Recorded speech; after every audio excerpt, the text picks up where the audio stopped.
উত্তর কোরিয়ার অর্ধশত সৈন্যকে হত্যার দাবি ইউক্রেনের।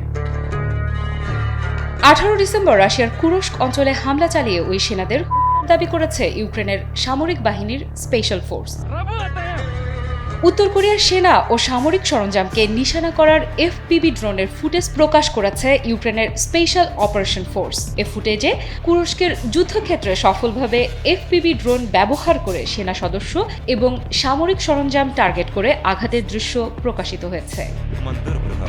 ইউক্রেনের স্পেশাল অপারেশন ফোর্স ফেসবুকে দেয়া এক পোস্টে বলেছে, স্পেশাল ফোর্স রেজিমেন্টের সৈন্যরা উত্তর কোরিয়ার সৈন্যদের জন্য উষ্ণ অভ্যর্থনার আয়োজন করেছিল।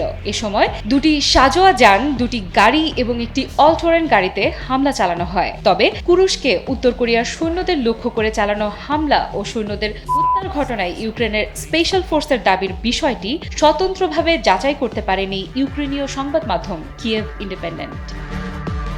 কিয়েভ ইন্ডিপেন্ডেন্ট বলছে, আগস্টের শুরুর দিকে কুরস্কের ওব্লাস্টে যুদ্ধরত ইউক্রেনীয় সেনাদের বিরুদ্ধে লড়াইয়ে সহায়তা করার জন্য উত্তর কোরিয়ার 10,000 সৈন্য মোতায়েন করেছে রাশিয়া। নভেম্বরের শুরুতে কুরস্ক অঞ্চলে উত্তর কোরিয়ার সৈন্যদের মোতায়েনের তথ্য পায় ইউক্রেন। এরপর থেকে কোরীয় সৈন্যদের সঙ্গে ইউক্রেনের সামরিক বাহিনীর সীমিত লড়াই চলছে। পরে এই সৈন্যদের ব্যবহার করে ইউক্রেনীয় বাহিনীর বিরুদ্ধে স্থল অভিযান শুরু করে রাশিয়া।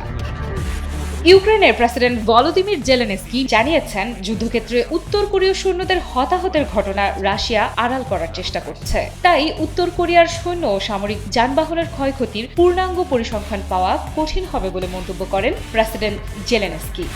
আফ্রিদা ইফরাত, নিউজ 24।